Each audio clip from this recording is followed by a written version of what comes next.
जैसे कि मैं बता रहा था, अनुराग भाई की एक फिल्म आ रही है ऑलमोस्ट प्यार विद डीजे मोहब्बत। आज हमारे बीच इस फिल्म की स्टार कास्ट मौजूद है। उनको बुलाते हैं आप सबकी जोरदार तालियों के बीच। Please welcome Alaya and Karan Mehta. Hello Alaya, hello Karan, बहुत बहुत स्वागत है। Thank you. तो आपको सबसे पहले तो बहुत बहुत मुबारक आपकी फिल्म के लिए। ये ऑलमोस्ट प्यार जो होता है, हमने ऐसा सुना है कि या तो प्यार होता है या नहीं होता है जी। आपकी फिल्म का नाम है ऑलमोस्ट प्यार। तो क्या मतलब होते होते कुछ प्रॉब्लम आ गई थी या पुलिस आ गई थी? बहुत सारे प्रॉब्लम्स आ जाते हैं प्यार के बीच में। अगर प्यार सिंपल होता तो प्यार होता ही नहीं। एक्चुअली बड़ी सारी प्रॉब्लम्स आती हैं। आइए प्लीज विराजमान हो जाइए। ये ऑलमोस्ट प्यार वो है जो तुझे हर सैटरडे संडे जो एक्ट्रेस आती है ना यहाँ पर, उसके साथ हो जाता है। मैं यहाँ बैठूँ या यहाँ? इधर भी आ सकती हैं आप, जितना आपका साइज है। बस हो गया ना ऑलमोस्ट प्यार। अरे कहते हैं ना कि अम्मी जान कहा करती है, वही अम्मी जान है।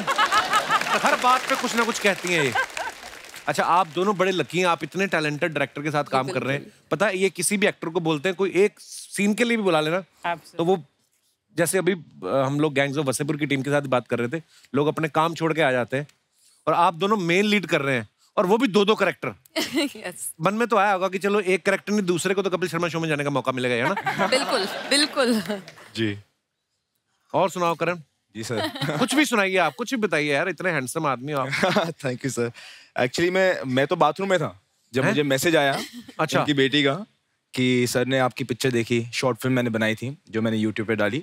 अच्छा। और हम दूसरी शॉर्ट फिल्म की शूटिंग कर रहे थे, तो इनकी बेटी का मैसेज आया आलिया का कि you know my father saw the film, उन्होंने पिक्चर देखी, उनको बहुत अच्छी लगी और वो मिलना चाहते हैं। तो उस समय मैं बाथरूम में था, मैं बाथरूम छोड़ के भागा हूँ बाहर। अच्छा वाह। अपने दोस्तों को बताने के लिए कि ऐसे मैसेज आया, सर मिलना चाहते हैं। तो मेरी भी कुछ कहानी ऐसी रही है, भागा हूँ मैं भी। तो वो जो आप बाथरूम छोड़ के भागे आप, हाँ, फिर वापस आप कब करने गए?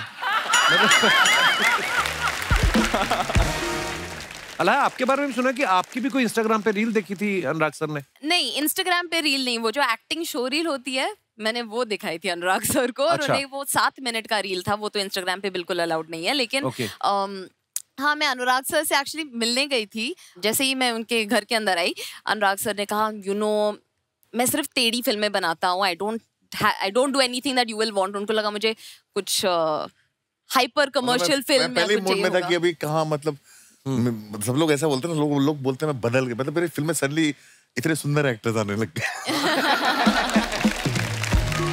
तब मैंने बोला अनुराग सर नहीं, आप बस मेरी रील जो है वो बस देखिए और आज मुझे कुछ एडवाइस दीजिए, इफ नथिंग एल्स। और उस 7 मिनट रील के बाद अनुराग सर ने मुझे ये पिक्चर ऑफर की। वो रील देखने का वो बहुत ही, मतलब रील के बिल्कुल बाद वो होता है ना, हमारे यहाँ कहते हैं ना, होनहार बीरवान के हो चीखने पात जी। तो पहली रील देख के मुझे समझ दिख गया कि ये लड़की कहाँ तक जाने वाली है। क्या बात है, नजर होनी चाहिए परख करने की। अच्छा, इनको आपने YouTube पे शॉर्ट फिल्म देख के सिलेक्ट कर लिया, इनको भी रील देख के आपने डिसाइड कर लिया। अर्चना जी इतनी रील्स बनाती हैं। हाँ, गुड क्वेश्चन। उनको ये बड़ी प्रॉब्लम है, कहती मेरे पे अनुराग की कभी नजर नहीं गई। हालांकि अगर आप नजर गई मेरी, मैं तो जब जलवा देखने गया था। अच्छा। मेरी नजर तभी चली गई थी। मैंने अर्चना जी को उन नजरों से देखा था जिन नजरों से आप बाकियों को देखते हो।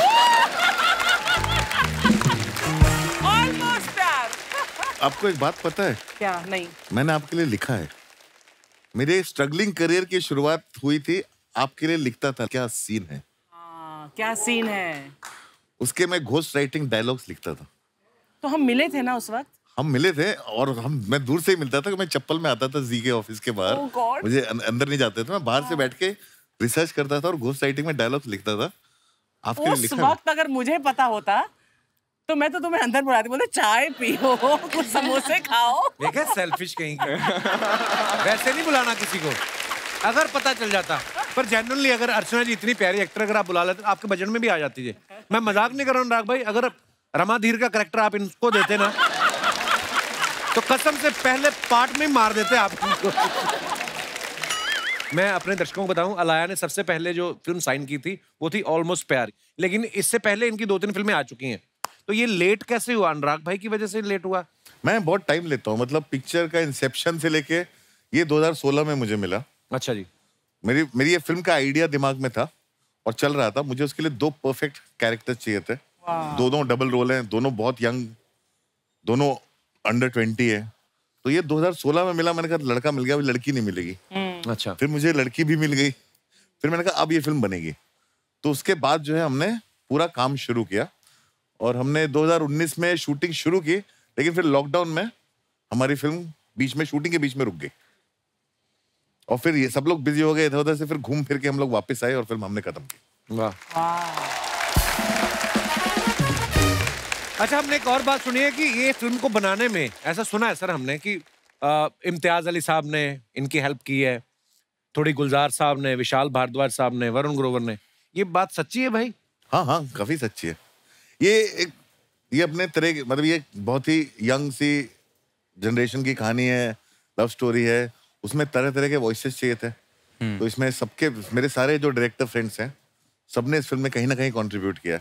अच्छा। इस फिल्म को शेप करने में, बिकॉज अपने आप में कोई चीजें बहुत डिफिकल्ट सी होती हैं एक्चुअली। तो इम्तियाज ने हेल्प किया, राजू ने हेल्प किया, विशाल जी ने हेल्प किया, काफी सारे डीजे मोहब्बत की जो लैंग्वेज है वो मुझे अपने से दूर चाहिए थी, तो उसके लिए मुझे विशाल जी, गुलजार साहब वाली लैंग्वेज चाहिए थी। तो सबने कहीं ना कहीं से मुझे हेल्प की है इस फिल्म को शेप करने में। आपको सब प्यार भी करते हैं और ये फिल्म सबको बहुत क्लोज भी है। Everybody felt so close about it, so and I am so grateful to for their friendship and trust.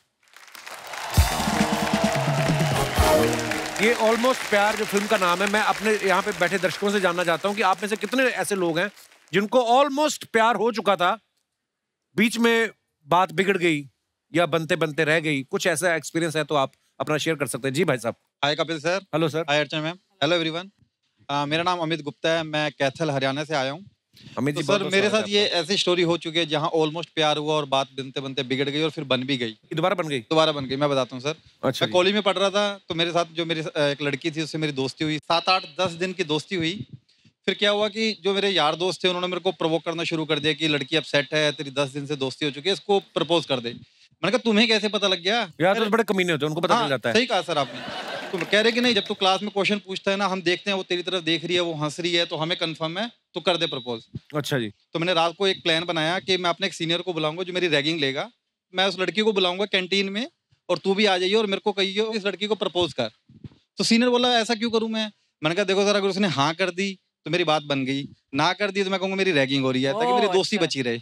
इतने शातिर हैं आप। हाँ जी सर। फिर अगले दिन क्या हुआ, मैंने उसको कैंटीन में बुलाया, मेरा सीनियर भी आया, सेम प्लान के अकॉर्डिंग चल रहा था। मैंने लड़की को प्रपोज किया, उसने कैंटीन में थप्पड़ मार दिया, मेरा दिल टूट गया। मैं उन्हीं दोस्तों के पास गया, कह रहे तेरे को खुद को अकल नहीं है, हमारी खुद की तो लड़कियों के साथ सेटिंग नहीं है और तू अपना लगा पड़ा है प्रपोज। तो मेरा तो वहीं सर ऑलमोस्ट प्यार होते होते मेरा तो खत्म हो गया। मैंने अपनी पढ़ाई कंप्लीट की, फिर मेरी आईटी कंपनी में जॉब लग गई। तो जब मैं रिक्रूटमेंट के लिए गया तो वहीं पे वो लेक्चरर लगी हुई थी। Oh my God. तो मैंने उससे ये पूछा, अब 7 साल हो चुके थे उन बातों को, तो मैंने कहा कि मैं आज भी तो, मेरे को वो प्यार भी याद आ गया, साथ में वो थप्पड़ भी याद आ गया। फिर तो मैंने फिर दोबारा फिर प्रपोज कर दिया। मैंने कहा अब तो मेरी जॉब भी है, सब कुछ है, और फाइनली उसने फिर मेरे से शादी की। अच्छा। और आज वो मेरी वाइफ है। यार बड़ी इंटरेस्टिंग है आपकी स्टोरी। मैं उसका, आपका नाम अपने घर में 20 से 25 बार लेता हूँ, क्योंकि मेरी वाइफ का नाम भी अर्चना है। गुप्ता जी, ये एक तीर से आप जो दोनों निशाने मारने की कोशिश कर रहे हो। तभी थप्पड़ मारा। ये अर्चना ना थोड़ी डेंजरस होती है। नहीं, मैंने फिर पूछा जब शादी हुई, मैंने कहा तुमने मुझे मारा क्यों था? मतलब कह रहे कि तुमने कैंटीन में 4 सीनियर बुला रखे हैं, 25 अपने दोस्त बुला रखे हैं, ये प्रपोज करने का तरीका होता है। बिल्कुल। ऊपर से समोसे भी पूछे कैंटीन में बुला के ऐसे। बहुत बहुत धन्यवाद गुप्ता जी, आप हमारे शो पे आए। शुक्रिया शुक्रिया, थैंक यू सर जी। और कोई हमारे दोस्त अपने एक्सपीरियंस शेयर करना चाहते हो? जी भाई साहब। Hello Kapil sir. हाँ जी। हेलो अर्चना मैम। Hello everyone. हेलो। मेरा नाम आमिर है, मैं सांता क्रूज से आया हूँ सर। मैं आपका बहुत बड़ा फैन हूँ। शुक्रिया आमिर, थैंक यू। जब कॉलेज में थे ना सर, +2 में, तभी मेरे को एक लड़की पसंद आ जाती है सर। कॉलेज में पढ़ने गए थे, ये सब करने गए थे आप? फुल स्लीव टी शर्ट के ऊपर आधी बाजू वाली टी शर्ट पहनी हुई है और लड़कियां पसंद करने गए कॉलेज। यस आमिर, तो फिर क्या हुआ? जी सर, तो मैं सोचा मेरी भी बात बन जाती, तो मेरे को फाइनली वो पसंद आ जाती है सर। मैं उसको प्रपोज नहीं कर पाता हूँ, उसके पास जाके मंडराते रहता हूँ, हिम्मत नहीं होती सर बोलने की। तो फाइनली आपका एक मूवी आता है किस किस को प्यार करूँ, तो उसका एक सॉन्ग है ना सर, तो मेरे कॉलेज में ना फंक्शन होने वाला था सर उसी टाइम। उसमें तो मेरी शादी धोखे से हो जाती है, मैंने जानबूझ के थोड़ी किया। 1 मिनट प्लीज सर, मेरे को बोलने दे पहले।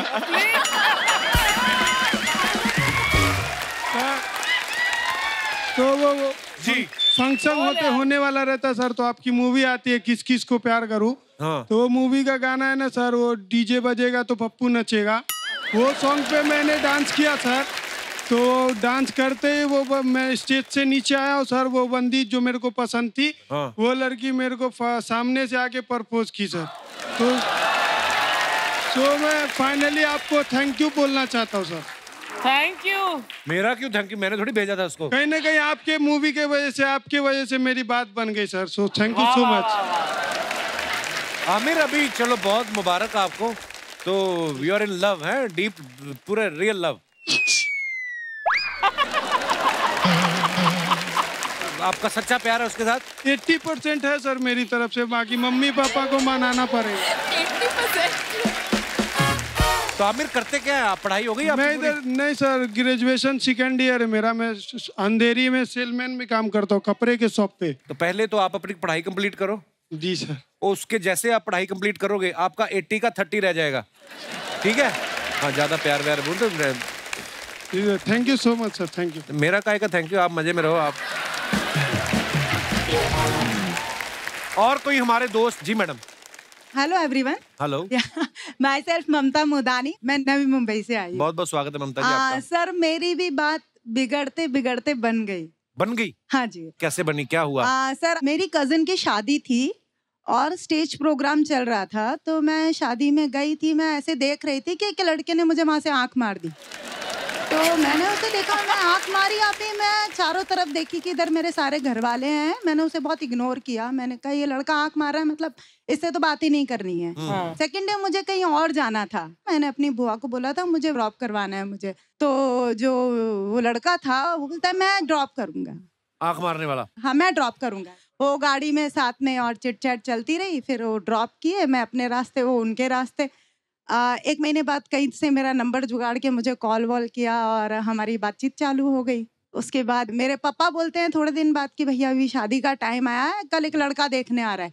मैंने बोला नहीं नहीं मेरे को नहीं देखना है, पर वो रेडी थे कि नहीं हमने देख लिया है और अभी इसी से शादी करनी है। तो वो बोलता है कि अभी मैं आऊंगा, टाइम लगेगा, इसको मना कर इस लड़के को कि घर वाले नहीं मान रहे, पर तू मना कर, तुझे मैं पसंद नहीं हूँ। तो मैंने वही किया, उस लड़के को बोला मेरे को पसंद नहीं है भैया, ऐसे बोल दे। बोला, इधर से इनकी मम्मी ने मना कर दिया। तो अभी तो इधर से ये भी गया, उधर से ये भी, हम दोनों फिर थोड़े दिन के लिए बोले अभी दोनों जने शांत रहो। 6 महीने बाद सबको मनाया and now we are together. Happy anniversary. आपने पूछा नहीं उनसे कभी कि तो आंख क्यों मारी थी, ये क्या तरीका हुआ?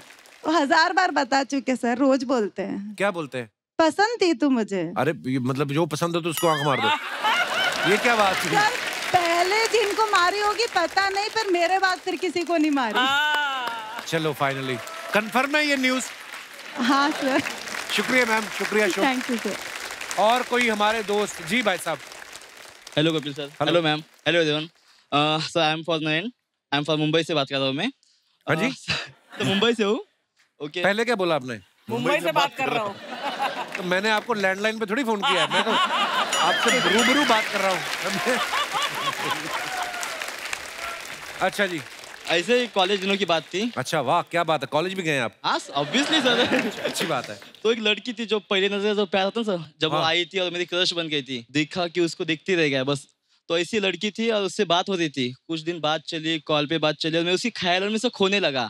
इतना खोया कि मैं कहता था कि कैसे मैं बताऊं कि तुम मेरे लिए कौन हो, कैसे बताओ कि तुम धड़कनों का गीत हो, जीवन का तुम संगीत हो, प्रीत हो, मनमीत हो, आंखों में तुम, ख्वाबों में तुम, नींदों में तुम, सांसों में तुम हो मेरे हर रात में, तुम हो मेरे दिन रात में, तुम सुबह में, तुम शाम में, तुम सोच में। तुम आप लड़की के फैन थे कि नाना पाटेकर के फैन हैं आप? तो उसके लिए ये तो नाना पाटेकर साहब का डायलॉग है। हाँ सर, उसके लिए कह रहा था ना, उसके से इतना ख्यालों में डूब गया था कि बस ख्यालों में डूब गया था उसके। कहाँ तक डूबे थे ख्यालों में? यहाँ तक? यहाँ तक नहीं सर, पूरा सर पे पानी गया था। अच्छा, तो फिर क्या हुआ? तो बातें होने लगी ऐसे। कुछ दिनों बाद उसका मैसेज आता है कि मैंने एक रिंग खरीदी। मुझे लगा शायद से मेरे लिए खरीदी हुई, इतनी बातचीत हो रही है हमारी। तो हाँ। सेकंड दिनों आती है कॉलेज में, कहते कि तुम्हारे पीछे जो बैठा है ना लड़का, उसको रिंग देनी है। तो हो गया, उसको रिंग दे दी। तो सोचने लगे अब ये मेरा क्या हो गया। पर ये जो आपने जो डायलॉग बोले कि कैसे बताऊं तुम हाँ मेरे सर। लिए कौन, ये उसको सुनाए थे लड़की को कि नहीं? सुनाता सर, मैसेज भी कहता था, तो बोलती थी पक्का मत। तो मुझे लगा लाइन पे आ रही है, कुछ दिन बाद उसकी शादी हो गई, लेकिन आज भी उसके लिए वन साइड पे आ रहे हैं। गए थे आप उसकी शादी में? गए थे? नहीं सर, लगा था जाओ करके, लेकिन नहीं गया। बाद में उस सर का डायलॉग याद आया सर मुझे, शाहरुख सर का। उन्होंने कहा था कि एक तरफा प्यार की कीमत ही कुछ और होती है, इस पे सिर्फ मेरा हक होता है, ये आपके और मेरा दो रिश्तों में नहीं बैठती। वन साइड पे आता है मेरा। बहुत आपके प्यार को सलाम है ब्रदर। Thank you sir. आपका पत्थर का बुत बनवा के ना मैं आप ही के घर भिजवाऊंगा। शुक्रिया ब्रदर, थैंक यू सर। और कोई?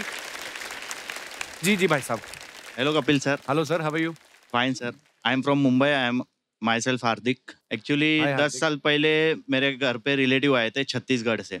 गए नहीं अभी तक? नहीं आए थे घूमने के लिए। अच्छा जी। तो मैंने वो लोग को मुंबई दर्शन कराया। अच्छा जी। तो जो मेरी सास है वो मेरे से वही टाइम पे इम्प्रेस हो गई थी 10 साल पहले। मेरी बेटी का शादी इसी से करा होगी। ऐसे किसी को घुमाओ फिराओ तो शादी हो जाती है? हाँ, वो इम्प्रेस हो गई थी। अच्छा जी। कि ये लड़का अच्छा है। तो 10 साल बाद जब मेरे घर वालों ने रिश्ता भेजा उनके घर पे, मेरे को ये लड़की पसंद थी, तो वो लोग ने, उसकी मॉम ने बोला कि हाँ हमको तो पसंद है ये लड़का, तुम दोनों एक दूसरे से बात कर लो। अच्छा जी। अभी जो बीबी है उसने बोल दिया। आपकी वाइफ आई है साथ में? हाँ आई है। तो अच्छा, हेलो। अच्छा, इन्हीं की मम्मी ने आपको पसंद किया? हाँ, तो इसने बोला कि मेरे को ये पसंद नहीं है, ये लड़का मोटा है। तो फिर उसकी मॉम ने बोला कि तू एक बार जाके मुंबई जाके देख ले, पसंद आ जाएगा। तो मुंबई जब ये आई तो उसने फिर भी देख के बोल दिया कि ये तो मोटा ही है, मेरे को नहीं पसंद है। फिर ये लोग को मैं वापस मुंबई घूमने लेके गया। और बैंड्रा में मैंने जितना इनको घुमाया, खुद घूम लेते ना पहले। इसको भी घुमा लिया। अच्छा। पहले इसकी मम्मी को घुमाया था, फिर इसको घुमाया। तो इसको बैंड्रा में शॉपिंग कराया। अच्छा। तो इतना शॉपिंग कराया कि खुश हो गई और इम्प्रेस हो गई मेरे से। फिर मैंने बोला अभी मेरे को आंसर दे, यस और नो। तो बोलती है घर पे जाके दूंगी। मैं बोला नहीं, यहीं पे मार्केट में ही आंसर दे। तो उसने फिर मुझे यस बोला। मैं मैडम से मुखातिब होना चाहूंगा। नमस्ते जी, कैसी हैं आप? क्या नाम है आपका? मोनिका। मोनिका, ये जो भाई साहब ने बयान दिए हैं ये सही है? हाँ सर, बिल्कुल। कौन सी बात से, इनकी बात से इम्प्रेस हुई थी आप? एक्चुअली ये मुझे शॉपिंग करवाए थे, उस बात से मैं बहुत खुश थी। मुझे ये था कि शादी के पहले मुझे लड़का इतने अच्छे से रख रहा है, इतने अच्छे से शॉपिंग करवा रहा है, तो शादी के बाद वो मेरे सारे नखरे उठाएगा और मुझे बहुत अच्छे से रखेगा। और हालांकि आज की डेट में भी वो ये चीज कर रहे हैं, तो वो बहुत अच्छी। वो तो चलो उनको करना ही पड़ेगा, उनकी मजबूरी भी है। नहीं सर, वो शौक से कर रहे हैं। हाउ स्वीट यार, बहुत बहुत प्यारे आप दोनों। शॉपिंग उनको पसंद है सर। अच्छा जी। तो आप कहाँ से? मुंबई से नहीं आप? मैं रायपुर छत्तीसगढ़ से। रायपुर से। और भाई साहब यहीं से है, मुंबई से? अच्छा जी। पर आप दोनों की जोड़ी बहुत प्यारी है। Thank you so much for coming. शुक्रिया। एक बार जोरदार तालियां हमारे मेहमानों के लिए। आइए लाया करण, आइए अनुराग भाई। अनुराग भाई, थैंक यू सो मच। आज जो दिन निकला हमारा इतना मजेदार, आज ढेर सारी बातें हुई हैं। और आप दोस्तों का भी बहुत बहुत शुक्रिया जो आपने इतने आराम से बैठ के सुन रहे। Thank you so much. आप बहुत प्यारे हैं आप लोग। करण, बहुत सारी मुबारकबाद आपको और ढेर सारी शुभकामनाएं इस फिल्म के लिए भी और आने वाली तमाम फिल्मों के लिए। Thank you so much. Thanks a lot. Thank you Anurag भाई। और शुक्रिया दोस्तों, ऐसे ही हंसते रहिए, मुस्कुराते रहिए। हर शनिवार रविवार हमसे मिलने आते रहिए। गुड नाइट, शुभ रात्रि, शब खैर। Thank you.